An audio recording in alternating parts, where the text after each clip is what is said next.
বলি বাবা কান্দু বাবা নামাজ পড়ে না। না, নামাজ তো বহু প্রকার। একটা হলো ওয়াক্তিয়া নামাজ, আরেকটা আছে দাইমি সালাত, আরেকটা আছে ঘাসের ঘাস, আরেকটা আছে হুজুরি করবেন।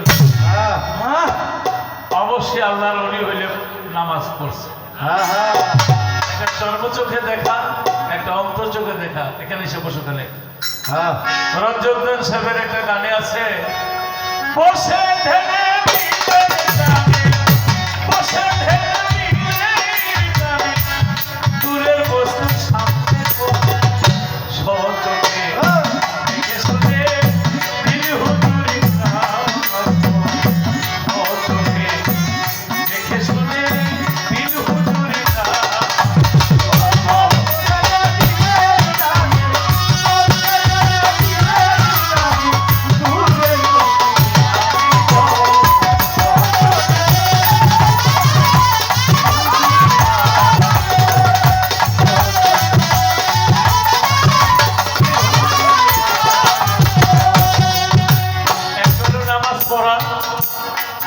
নামাজ দেখা। বাবা গণিস বাবা, চান মস্তান প্রথম মস্তান, আপনি তো গুরু, তারা নামাজ করে নেই, সালাত করে নেই, এই কথা কি বলা যাবে?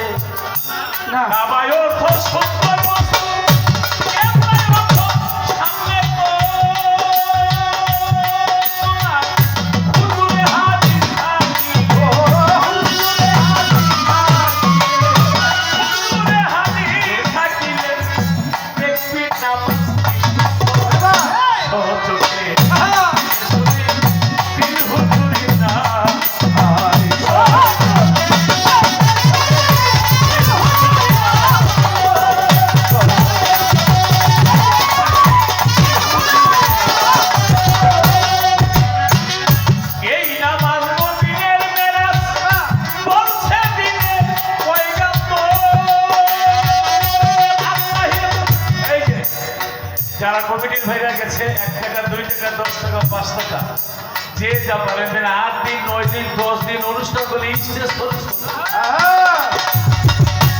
এই জেনারেটর খরচ করবো।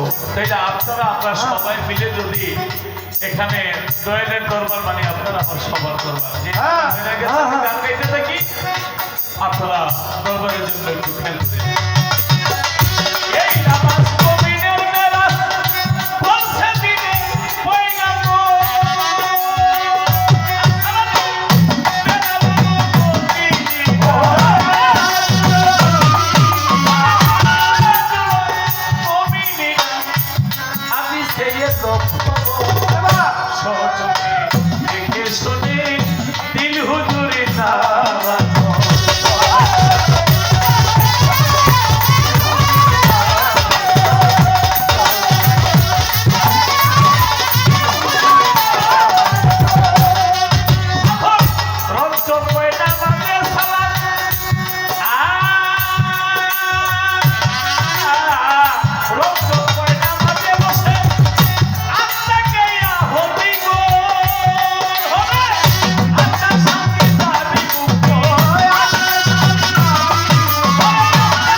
আজকে গুরু শিষ্যতা এখানে অনেকগুলি ক্যামেরা আছে, মিডিয়া ভাইদের ধন্যবাদ।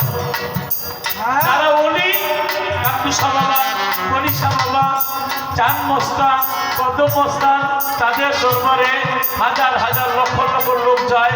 আমরা যদি মাইকে বলি যে তারা নামাজ পড়ে নাই, তখন এক শ্রেণীর লোকের একটা সন্দেহ বা অন্য একটা মনস্ক কথা আসতে পারে। নামাজ একটা হলো ওয়াক্তিয়া নামাজ, একটা হইলো দাইমি সালাত, একটা হলো ঘাসের ঘাস, একটা হলো হুজুরি করা। যে কাবারের সামনে রেখে তারা নামাজ পড়েছে, আমাদের সাধারণের চর্ম চোখে হয়তো দেখা যায় নাই। আপনি তো গুরু, এইভাবে কইলে আরো বেশি সুন্দর। আমি বলছি 80 বছরে জুলেখার যৌবন ফিরে পাইল। আল্লাহ তো রহমান রহিম কাপুর রহিম জুলেখার জন্য যৌবন ফিরে দিছে, আর কারোর জন্য না। এই তো আমার কথাটা ছিল। আমার গুরু খুব সুন্দর বলছে, কয় 80 বছর অপেক্ষা থাকো, তারপরে দেখা 80 বছর অপেক্ষা থাকাই আর কারে যৌবন ফিরে আমার কথাটা তো এখানে ছিল। যুক্তি মানে আমার যদি তুমি 80 বছর আমার কথা হইল তোর কেন যৌবন ফিরে দিছে আর কেন যৌবন ফিরে দেয় নাই? কোন সাধনা করলে চমৎকার বুঝাইছে, কিন্তু আমার 80 বছর অপেক্ষা থাকো। তা আমি যদি বলি গুরু ইচ্ছা করে চোখের বড় কত দিতে পারে, অনেকের চোখের বড় 80 বছরের সমান, 90 বছরের সমান। এই রাস্তাটা দেখাই দেয় বড়বীরের বাড়িতে চোরাই চুরি করতে গেছে, তাই না ভাবে সালাম ফিরে বড় পীরে দেখে চোরের ফায়ার গাউলিয়া বানিয়ে দিচ্ছে। চোরাই তার বোঝে নাই, বাইরে গেছে, বড় পীরের সামনে গেছে, বড় পীরে কয় চুরি করতে আইসা আমি জানি, মুড়ি দিয়ে যাও। হুজুর মুড়ি ধুইতে গেলে আমার কোরআন, আমি আপনার কাছে তো মুড়ি ধুইতে। বড় পীরে কয় 5 ওয়াক্ত নামাজ পড়ো, কয় আলহামদুলিল্লাহ আমরা তো 5-7 ওয়াক্ত এমনি পড়ার করতে কোনো রকম সুজা নেই। হ্যাঁ, জীবনে মিথ্যা কথা বলে না। সোরাকে হুজুর আমাকে গোষ্ঠী শুদ্ধই মিথ্যা কথা। বড় পীরে মুড়ি পেরে দিছে, বাইরে গেছে, বাইরে গিয়ে মনে মনে কয়েকবার বড় পীর বিশ্বামের জন্য ছেড়ে দিছে। অন্য কোনো লোক হইলে হাত দিবি গেলেই। এক জমিদারের বাড়িতে গেছে চুরি করতে, দারোয়ানে থাপা দিয়ে ধরছে। কই যাই বেড়া, ওই যে বড় পীরের লোকে বলছে মিথ্যা কথা বলবো না, মিথ্যা কথা মুখ দিয়ে আসে না, চুরি করতে যাই। দারোয়ান কয় চোর তো কোনোদিন কয় না চুরি করতে যাই, এটা অবশ্যই জমিদারের কোনো আত্মীয় স্বজন হইব, এনে যদি আটকাই আমার চাকরিও যেতে পারে। কয় যান হুজুরের ঘরেই আছে। ঘরে গিয়া সোনা দানা টাকা পয়সা সব গাছটির মধ্যে বাঁধছে, আর আজান দিয়েছে আল্লাহু আকবার।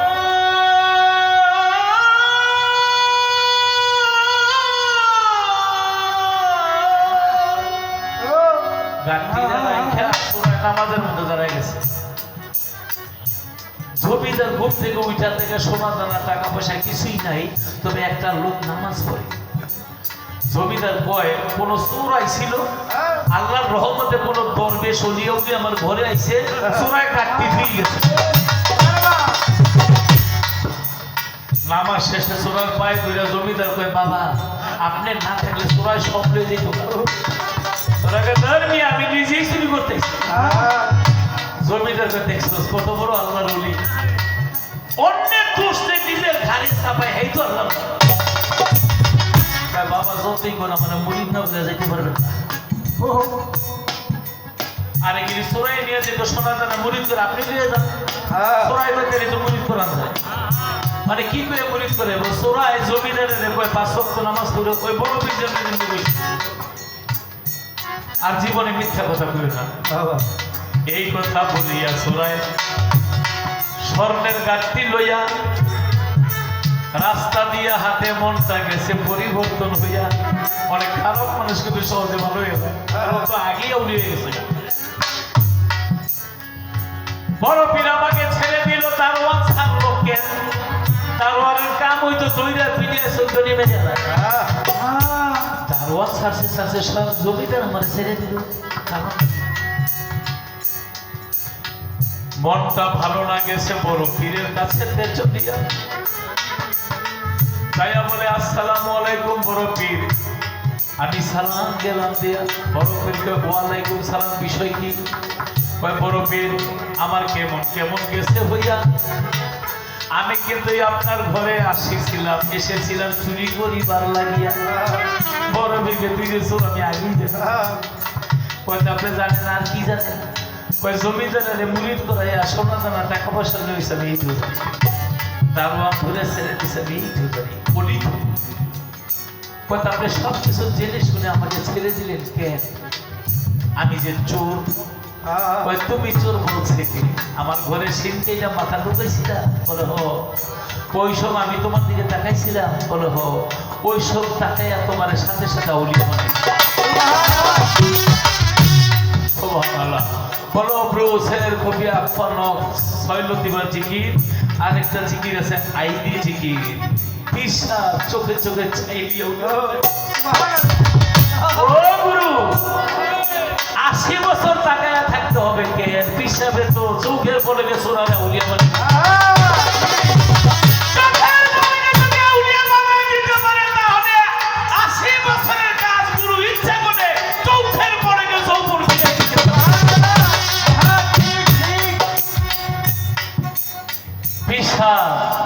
ভক্তরা আর কত ঘুরাইলেন।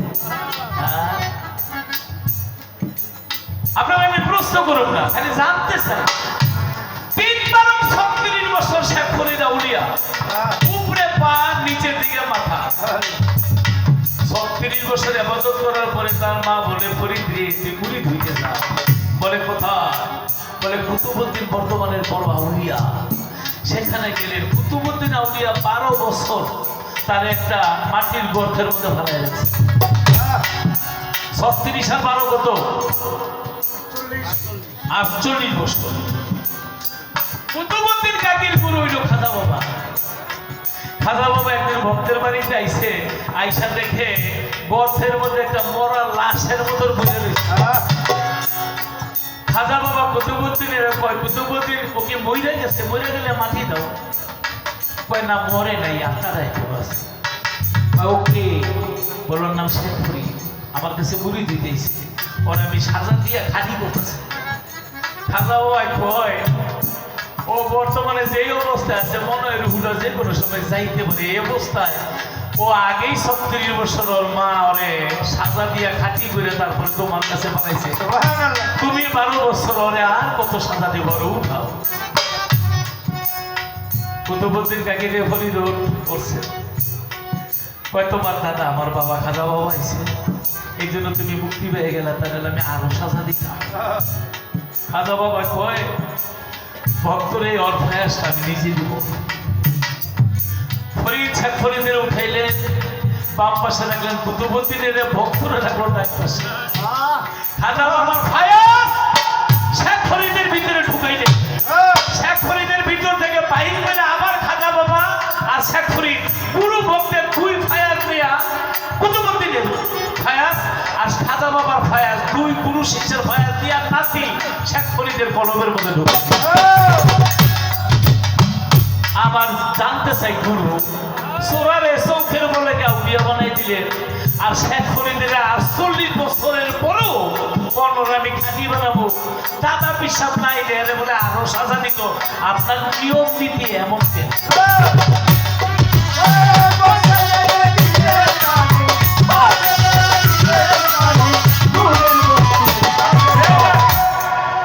এই গানটা হলো গুরুপদের বসে, ওই যে বলছে যে তারা নামাজ পড়েন, এই জন্য আমার গানটা এসে গেল। বসে ধ্যানে দিলে জানে পুরের বস্তু সামনে কর, সব চোখে দেখে শুনে দিন হুজুরি নামাজ পড়।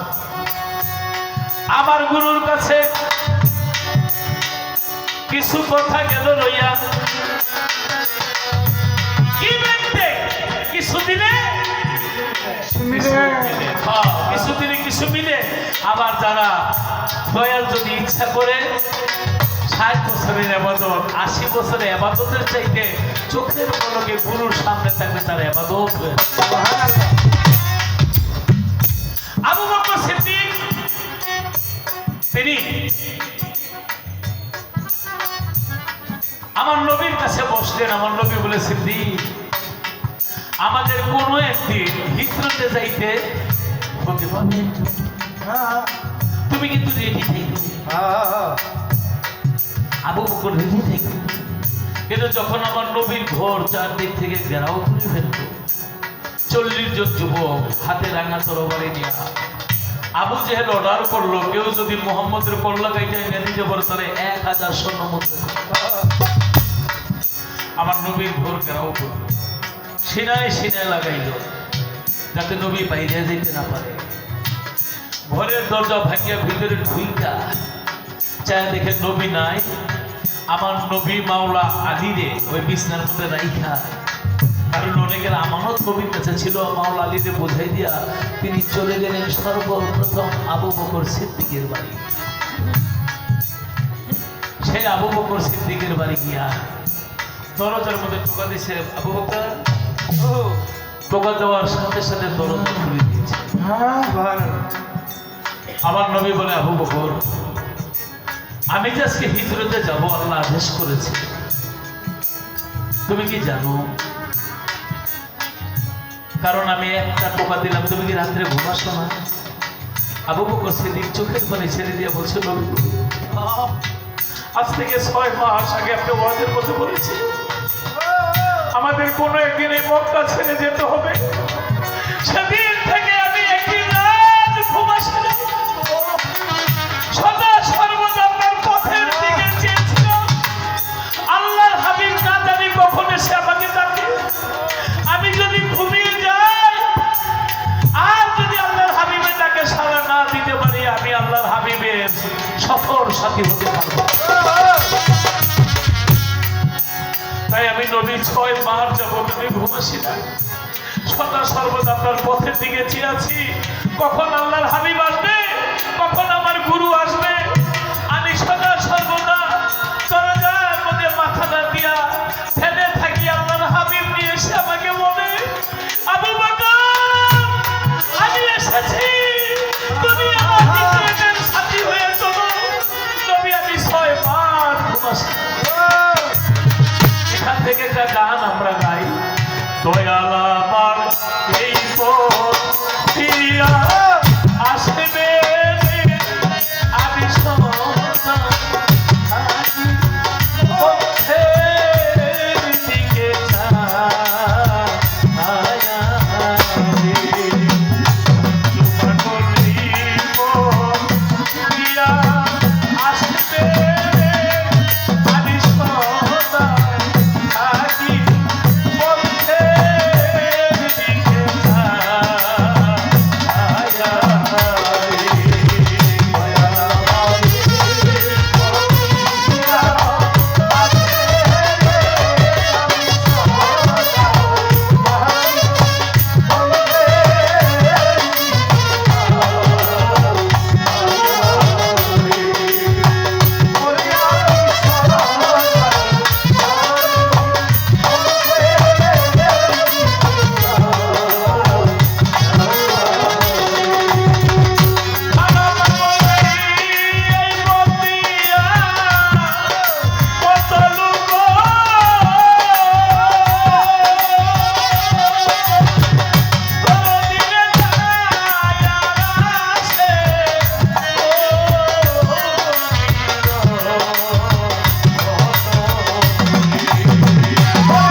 একদিন মা আয়েশা আমার নবীর জানার মধ্যে শুয়ে আছে। পূর্ণিমা চাঁদ ছিল, আকাশের তারাগণে একটা তারা, দুইটা তারা, তিনটা তারা, চারটা তারা, আকাশের তারাকে গুণে শেষ করে যায়। আমার নবী বলে, আয়েশা, আকাশের মধ্যে যতগুলি তারা এতগুলি নেক কে করেছে? মা আয়েশা বললেন, নবী আপনি বলেন। মা আয়েশা ভাবছে তার বাবা আবু বকর সিদ্দিকের কথা বলছে, কিন্তু আমার নবী বললেন এতগুলি নেক করেছে ওমর ফারুক। মা আয়েশার মনটা একটু মলিন হয়ে গেল, কিন্তু আমার নবী বলে, আয়েশা, আকাশের যতগুলি তারা ততগুলি নেক ওমর ফারুক করেছে, কিন্তু তোমার বাবা আবু বকর সিদ্দিক একদিনে এক রাতে যেই নেক করেছে, ভরা পূর্ণিমার 10টা আকাশের তারা একসাথে বলে এক রাতের নেকের সমান হবে। তবে মা আয়েশা বললেন, বললাম যেই রাতে আমার বাবা বেশি বেশি নামাজ পড়েছিল ওই রাত বলে না, বলে যে রাতে আমার বাবা বেশি বেশি জিকির করেছিল ওই রাত বলে না, বলে কোন রাত? তোমার বাবা হইলে আমার ভক্ত, আমি হইলাম তার গুরু। আমি যখন মক্কা থেকে মদিনায় হিজরত করেছিলাম, ওই হিজরতের রাতে ভক্ত হইয়া গুরুর পথের দিকে সারা রাত চেয়েছিল। ওই একটি রাতের নেক ভরা পূর্ণিমার 10টা আকাশের তারা, তার চাইতে বেশি একটি রাতের। তাহলে এটা কিসের নেক? এই জন্য ভক্ত হইয়া গুরুর পথের দিকে চেয়েছিল। অনেক ভক্ত আছে গুরুর কাছে পায়া হওয়ার পরে, গুরু কোথায়, কোন দিক গুরু আছে, সেই গুরুর চরণের দিকে চেয়ে থাকে। ওগুলো পাথারে ভয় কি তোমার, প্রাণটা সবে দাও গুরুকে, গুরুর চরণে শরণ যেন আমার মতো শিষ্য যারা, আমার মতো ভক্ত যারা, আমাদের ভাগ্যে যদি ওইরকম একদিন আমার সন্টু পাগলা, আমার মা খালা পাগলি, আমার মহিনুদ্দিন আল্লাহ মাঝ ভান্ডারী, ওই দয়ালের রাতের মধ্যে একটি রাত ভাগ্যে ছুটে, তাহলে ইহকাল পরকাল ভক্তির জীবন ধরতে হতো। তাই আমার দয়ালের কাছে আমার আর কি চাওয়ার আছে? গুরু শিষ্যগুলো পালা না আবেগে, আমার কিছু চাওয়া নাই। আমি শুধু দয়াল শয়নের স্বপনে ভেঙে জাগরণের সদা যেন আমি আপনাকেই। তবে আবু বকর সিদ্দিক তারে আনতে হয় নাই, তার কাছে নবী চলে গেছে। দয়াল যদি সাগরের পানি যখন বন্যা হয়ে এই গ্রামে গঞ্জে ঢুকে যায়, গ্রামে গঞ্জের চৌবাচ্চার মধ্যে নদী নালা খালের মধ্যে অনেক পানি ময়লা হয়ে থাকে, আবর্জনায় ভরপুর, সে পথের দিকে চেয়ে থাকে কবে হবে সজল বর্ষা, চেয়ে থাকে ওই ভরসা। সমুদ্রের পানি এসে যদি এই নদী নালার ছোট ছোট বদ্ধযুক্ত পানির মধ্যে মিশে যায়, তাহলে কি আর পানির গন্ধ থাকে? আমার খালা পাগল, নিঃশব্দ পাগল, আমার মহিনুদ্দিন মাঝ ভান্ডারী যে কার হাতে হাত দিয়ে মুরিদ হয়েছে, যদি একবার ওই যে বলেছি স্বয়ং, ওই যে আমার প্রথম কথা, স্বয়ং আল্লাহর হাবিব তার ভক্ত আশেকে রাসূল ওয়াজ করে লিখেছে। দয়াল আমার কি যাওয়ার সাধ্য আছে? কবিগুরু বিজয় সরকার বলেছে, কোন দিনে খুনিবে নৌকা,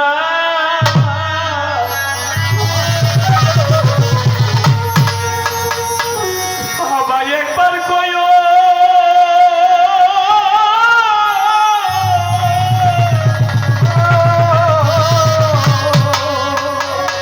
পিছনে পড়ে সঙ্গে করে নিল, আমি পিছন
সঙ্গে করে দিও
আমার বইয়ের বাবা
যে পথ দিয়া গেছে আমার বইল চার খালা পাগনি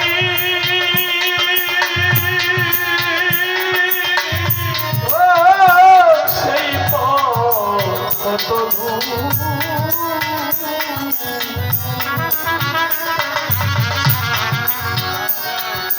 আজও বলি ফুরায় না এই লতিনে অরুণ কান্না সুরে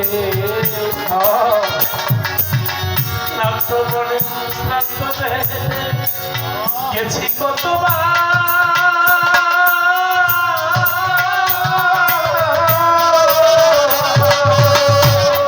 পাগল বিজয় মনে বিজয় মনে অথচ আমি পারি না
যে পদ স্মরণে